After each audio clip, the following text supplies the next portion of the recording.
કરવાનું કારણ તો કે જેના ભેળો હાથીપણું કરતો હતો, જેના ભેળો મજૂરી કરતો હતો, એને કીધું તું મુંજાતો ને તારી દીકરીઓના લગ્નનું ટાણું થાય ને તેરી તારી દીકરીઓને પરણાવવાની જવાબદારી મારી છે, મુંજાતો નહીં. સાંભળજો, આ વાત સત્ય ઘટના આપને કહું છું અને મેં કોઈ આ વાત બોલવાના એક્સ્ટ્રા પૈસા નથી લીધા. મેરુભાઈ સત્ય છે એટલે બોલું છું અહીંથી.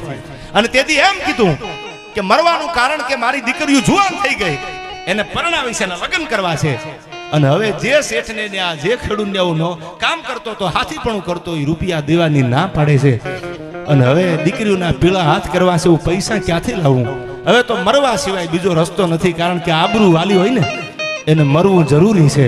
હવે મને મરવા દો, પણ આ શબ્દ જે આ ગગુમુખીના ભરવાડના કાનમાં પડ્યા ને ત્યાં તો એમ્બેસેડરનો દરવાજો ઉગાડીને ઉતરી ગયો નીચે ભાઈઓ. અને ઈ વખતના ઈ જમાનાના 5000 રૂપિયા.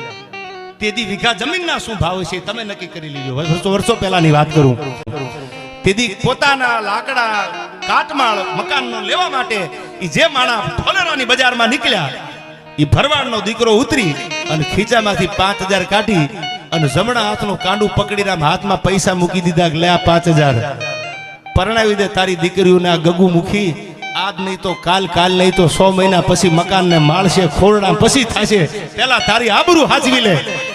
साहब आ बातों ना मैं आशिक सी खरीद सकते तो हम भी खरीद लेते हमारी जिंदगी देकर, पर कुछ लोग ऐसे कीमत से नहीं किस्मत से मिलते यार. ये तो नसीब जो है, पैसा से बधु न મળે.